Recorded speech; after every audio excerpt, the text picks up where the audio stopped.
What's up, guys? It's Brandon Flash. Today, you're joining me with my 2023 Tesla Model Y all-wheel drive 4680 battery pack.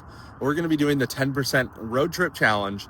And what that is we're going to start at 10% state of charge for 15 minutes, and then drive for 80 miles per hour back down to 10% and see how far it goes to simulate road trip conditions.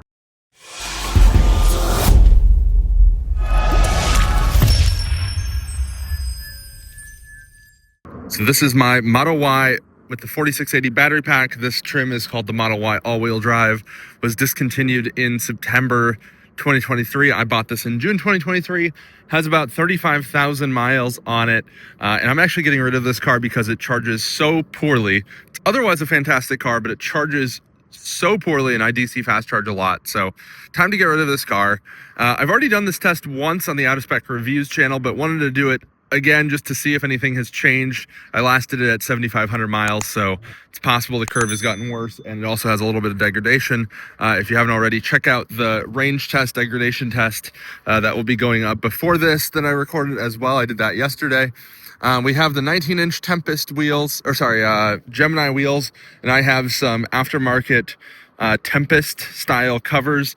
I've tested the range or the efficiency, and it's about the same between these and the factory Gemini covers, so no difference there. I do have mud flaps and I do have a spoiler, which could impact the efficiency a little bit, but the main thing that will be impacting the 10% challenge performance of this vehicle is the absolutely abysmal charging performance that this battery pack has. So it's really a shame. I'm going to show you guys and demonstrate why. We have a fully preconditioned battery. So I drove here with the navigation set to the supercharger, made sure that it actually hit the target temperature, and turned off battery preconditioning. We are at the Charlotte South Tryon Street supercharger. We just crossed down to 10%, and then I shut off climate.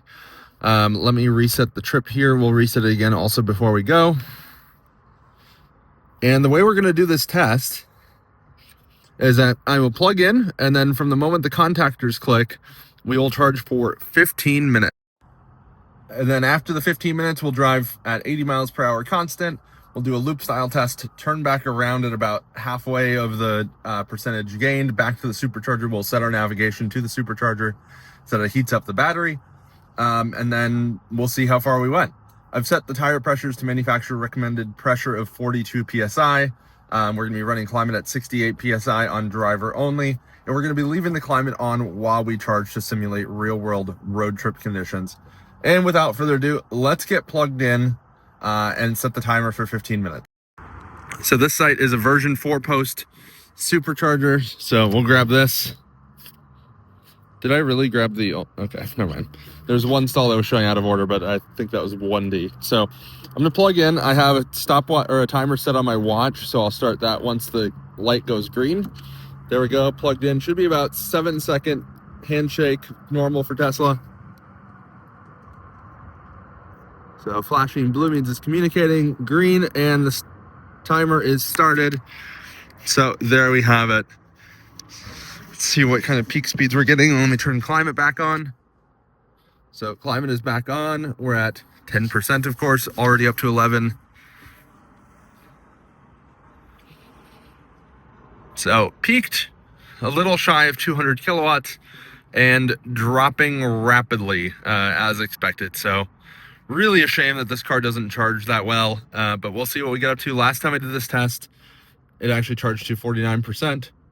Make sure I set my charge limit higher so that way it doesn't stop prematurely, but I don't think we'll even hit 50%. So let's see what happens. I'll link the previous test in a card or somewhere for you guys to check out, and we'll see what the results are. It was definitely a lot warmer last time, and we only had about 7,500 miles on it. So in theory, last time it should do better. Today it's about 52 degrees outside, should be warming up a bit as we do this test. Pretty mild wind, 4 miles per hour. And it's sunny out, so climate doesn't have to work too hard to keep the cabin warm, and the battery is already preconditioned, so the outside temperature really shouldn't be having too much bearing on today's test. Well, charging update, we've got just a moment over 5 minutes remaining, so we've charged for 10 minutes, and we've gone from a whopping 10% to 39%, so we've added 29% in 10 minutes. and we're at 86 kilowatts at 39%, which is really bad. So we'll see what we end up adding in the next little under 5 minutes. Just finishing up here, 48%. Looks like we'll repeat basically exactly the same thing as last time. There we go, 15 minutes, stop charge. So 49% we added, let's see exactly how many kilowatt hour. 25.9564 kilowatt hours. So that's directly from the DC meter in the charging post. So basically 26 kilowatt hour, even though that says 25. Let's kill climate and we'll get set up. Unplug. So all loads are off. We'll go in here. I'm gonna put it into drive. We'll reset this trip again. Now we'll turn climate on and we will go. I have navigation set to just a random point, kind of as a turnaround. We'll probably go farther than that, but we're gonna be using Charlotte's 485 loop road, and then we'll just go out and turn around and come back to do a loop style test and cancel out elevation, wind, etc. And let's get to it. And before you watch further, comment your prediction down below on how far we will go at 80 miles per hour before we get back down to 10% state of charge. And luckily this charger is right off the interstate, so we'll just be going about 0.1, 0.2 miles, and then we'll be on 485, cruising at 80 miles an hour. We're locked in at 81 miles per hour, which is 80 miles per hour GPS. On FSD in the hurry profile, and it does a pretty darn good job of not staying behind people and passing as needed to stay at 81 miles an hour. So we're just going to keep cruising along. I'll adjust the nav destination as needed.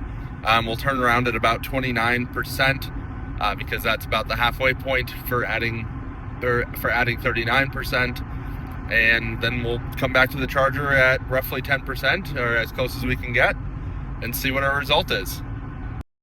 Well, we are turning around at 28%. I have the nav set not to our starting point, but just to trick it into going that way, and then I'll remove it once we're kind of headed that way already.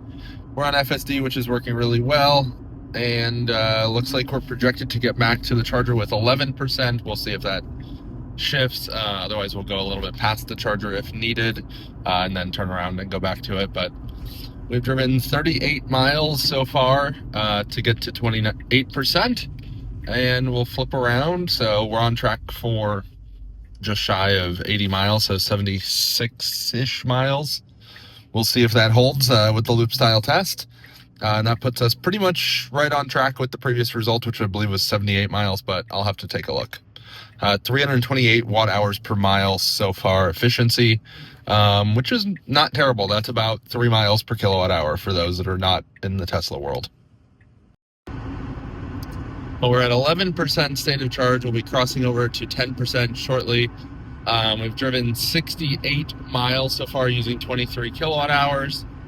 You'll notice that the current drive is shorter because I had to just throw it into drive for half a sec, or to park for a moment, reset it because I got an autopilot strike as I turned around. So did that on the entrance ramp to the interstate right before we got back on at the turnaround point. So no impact on the test other than just showing that the current drive was split there. But the since charge and the 10% value are definitely correct. So still here, 11%. And what this is indicating is that it's pretty darn consistent to do these tests even with varying conditions, because last time it was 71 miles, and that was with 7,500 miles on the car. There we go, 10%. We've driven 69 miles, so kind of indicates a little bit of degradation or just the change in conditions. But we're going to go back to the charging station. I'll see you guys there, and we'll wrap this up with some final thoughts. Well, we've wrapped up the test.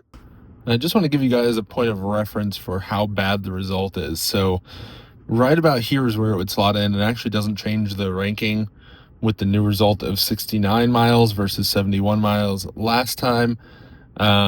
But you can see kind of the divide here. And let's just deselect all Tesla. So we'll just put the Teslas back on here just to compare against other models. So here you can see how big of a difference it is and how far off mine is compared to the rest of the lineup as far as road trip performance. Model S Plaid with 19-inch wheels did 132. The new Model 3, the refresh Highland, did 130 miles at 80 miles an hour, which is excellent. And then we'll also just put on the top vehicles right here. So the new Porsche Taycan, 193 miles, which is just absolutely bonkers. And that was in similar conditions, 48 degrees Fahrenheit. The Taycan Sport Turismo, so the hatchback, and then the Lucid Air, actually quite a bit behind the new Taycan. So that just gives you some points of reference. The BZ4X did 42 miles. That is absolutely abysmal. The Fiat 500e with a tiny battery actually somehow did better than the BZ4X and is not that far off from my car, 13 miles, so 56 versus 69. The new BZ4X did a fair bit better, doing 58 miles. Lightning, this I don't think is the best indicator for that vehicle just due to the charge curve, but the result is the result, and it did 63 miles. Yeah, you can see kind of, I'd say what is acceptable is around 90 to 100 miles, and 69 miles is towards the bottom third.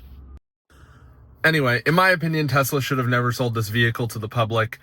This battery is basically experimental, and they should have used it for stationary storage. They should have used it for employee or friends and family lease-only sales versus selling the car and then requiring a return at the end.